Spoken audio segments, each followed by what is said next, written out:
So, hi everyone, my name is Diana Todea. I'm a technical advocate at Aircall, and I'm going to be presenting my one-year serendipity journey with OpenTelemetry.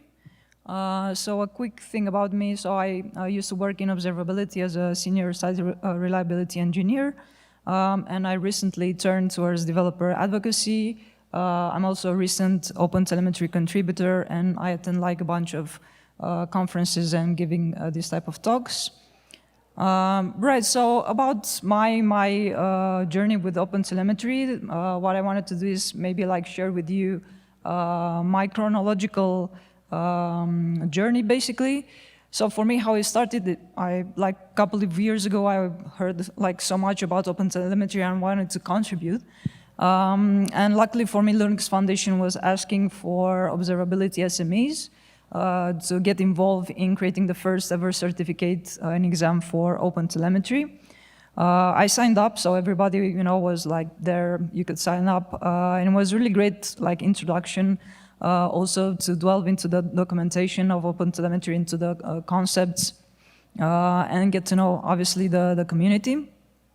So this went like more or less around 8-9 months, going back and forth, creating, reviewing, the exam questions, wondering like, what are the best concepts to cover there.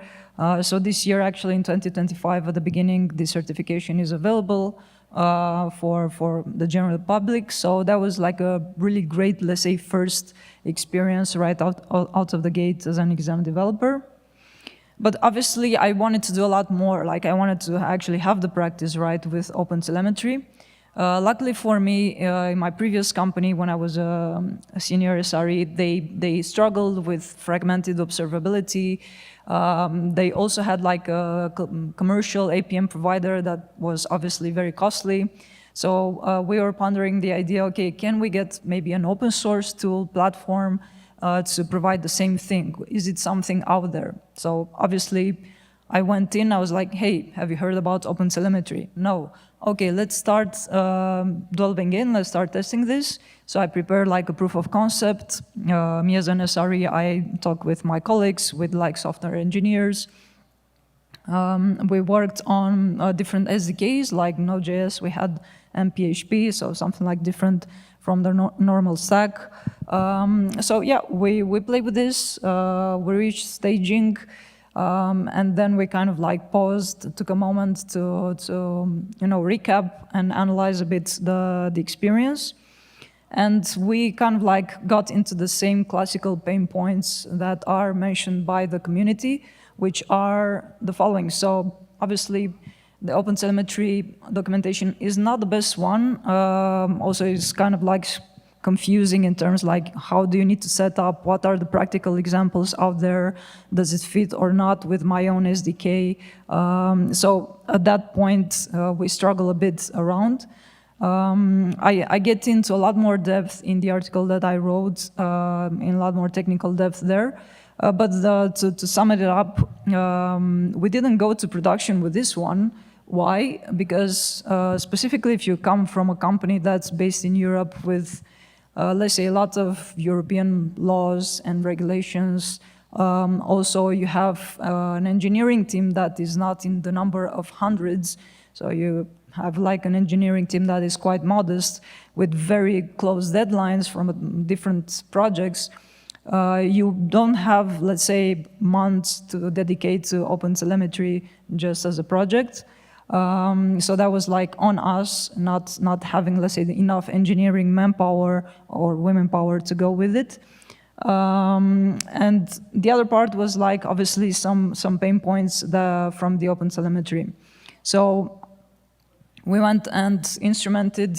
We saw like there's a lot of customization around the manual instrumentation. Obviously, we saw also the overheads on our applications.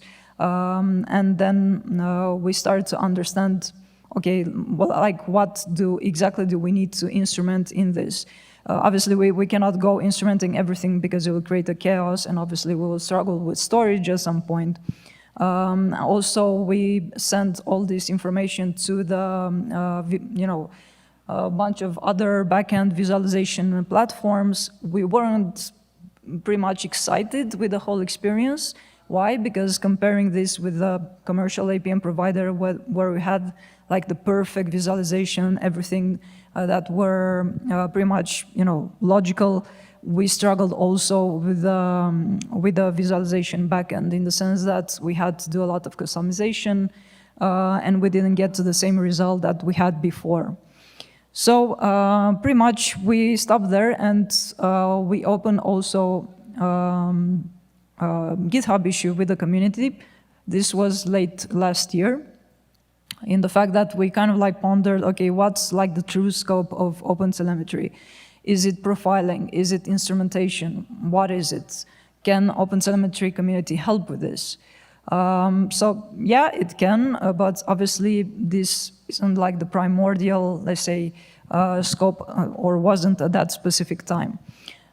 So just recently, obviously, like, a couple of months ago, the SIG eBPF instrumentation started, or kind of like, benefited from the bailout donation. So we are at this point, which didn't exist before for my previous company. But one thing to take from this is that you really need to provide your developer feedback to the community. There are not mind readers, and obviously if you will struggle in your company, other companies probably will struggle in the same way. So it's good, we opened the communication, and pretty much, we went on the same radar with the community. It kind of sucked for me personally because as an engineer, obviously I wanted to have this in production. I wanted to go this further. I wanted to take this as a win and say, yeah, we have this in production. But unfortunately, if your company says no, then you cannot really do much about it. But it did open another road for me. So the one that is not, let's say, a code contribution through software, it's what I mean a non-code contribution. And actually this came also from the community asking for more help from people for localization projects. I'm based in Spain, so I contributed and I'm contributing to the Spanish translation of the documentation, of OpenTelemetry documentation. And this is quite important because why? You're gonna kind of like enlarge, the audience out there. You're gonna, pretty much the Spanish community is really big. So you're gonna get more and more audience out there and people helping you with different projects. Also, I got involved through this with the local community and also started to attend more like the cloud native communities where I'm based. And we really need a lot more contributors speaking Spanish, and not just Spanish. I'm talking about this as a generic point for localization. So I know that they start in Bengali, in other languages as well. So this is getting noticed, and this is really, really great. And also I understood at that point that non-code contributions are really humbling. Why? Because, through only the intent of collaborating with other people, you're gonna understand also what it means to actually contribute to a project. It's not so easy as it seems just to translate. Obviously, you're gonna need to have a bit of experience with Markdown or as a technical writer. I'm not a technical writer, but anyway, I got my share of Markdown errors when I pushed some PRs there. But for me, what I do like, and also came as a feedback from the contributor side, is that people like in-person communication. Surprise, right? So what I like from my side is share this feedback that I have with you, like with the communities. So I do a bunch of traveling and will be in other cities as well. The idea is that for me, the insights, the really valuable insight comes in person, comes through talking with other people, sharing your feedback. It won't be the same online. So you won't get the same sensation or you won't get the same valuable input. Let's say oral communication flies a lot better than written communication in some situations. Also, the very importance of writing what you're struggling with, and not just on Slack, but actually writing in some article, sharing it on social media. You might see other people replying back or asking you questions, which is really, really great.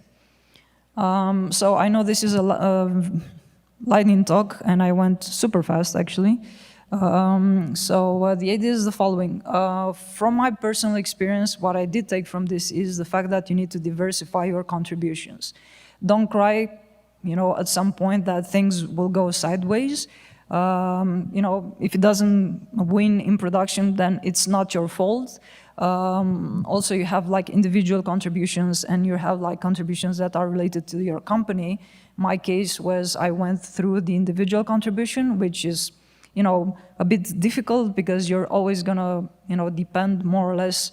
You're not gonna depend on others, but you're gonna depend on yourself and your own struggles. So please diversify your contributions. Don't minimize the non-code contributions. So translations, localization do matter. Like I said, you're gonna open up the audience there, and other people will join and will start collaborating with you. Prioritize the local communities is like something really great when you go to a local meetup and you see other people getting excited about it, and you have something to share with. And please cross-post your findings on different channels. This is always great. Also, what you learn from another open source project might propagate in some present work that you do in your specific project. So yeah, don't minimize what you see, and don't minimize the collaboration and the communication. And like everything, each journey is very, very different. So motivation is one. So if you're going to be in the long term of contributing, just start speaking with more people, communicating with them, and push them, to contribute. So whether you're a software engineer or just want to make your first contribution, start getting involved in the community. There are a ton of SIG groups out there, so you can get involved. I just mentioned a bunch of them because they're really struggling also getting contributions out there. And yeah, I put some resources for you, something that I've written, and something obviously from the OpenTelemetry project. And if you have any feedback, we also have time for questions. So that's great. Thank you.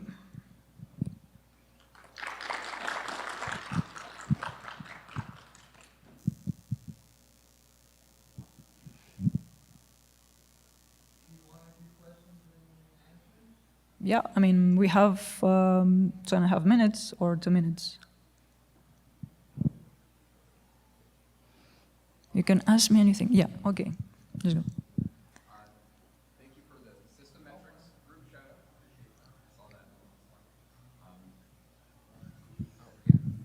out. Thank you. I didn't know there was a microphone. Thank you for the system metrics shout out. I'm part of that group, and we are in fact looking for more people. Do you have, as someone who's making non-code contributions, recommendations to make those easier for people or more discoverable? Because I think the sort of triage process and the merging process of getting like code contributions out is very easy, but this sort of non-code contribution, docs, normative guidance for things, specs, that might be a bit more challenging. And it'd be interesting to hear if you have any ideas for making that easier. Yeah, actually, I did provide this feedback to my last meeting. We finally started to have, meetings like through video. Actually, I was surprised to see how, not difficult, but frustrating non-code contributions can be. So I don't know if, let me go back. Something that I haven't seen with, do you see how many commits I have there on my PRs? Just because I'm not a document writer, mea culpa. So it's just like, at that point, at least it wasn't that automated. Maybe it's a bit more automated now, so I'm talking like about 3 months ago. The idea is that, yes, it would be nice just to be like, you make the contribution, you translate, and you push it, and that's it. With very, very, let's say, minimal validation for Markdown. I was quite frustrated to see that you do require like document writer kind of experience, even though you do have maintainers that are checking those for you.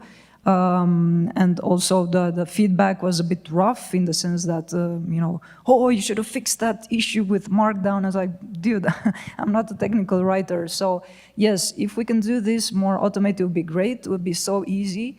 I mean, the translation itself takes, I don't know, depending on the article, a couple of hours or even less. So we'll do like an immense progress just if we can automate that part. Yeah, I did relay that to the last SIG meeting we had, but I know that document writers in the OTEL community are super busy and they're doing like a bunch of different things, other things, not only that. So let's see, that would be amazing if we can automate this. Yeah. I think we're out of time, or not sure. Yep, thank you.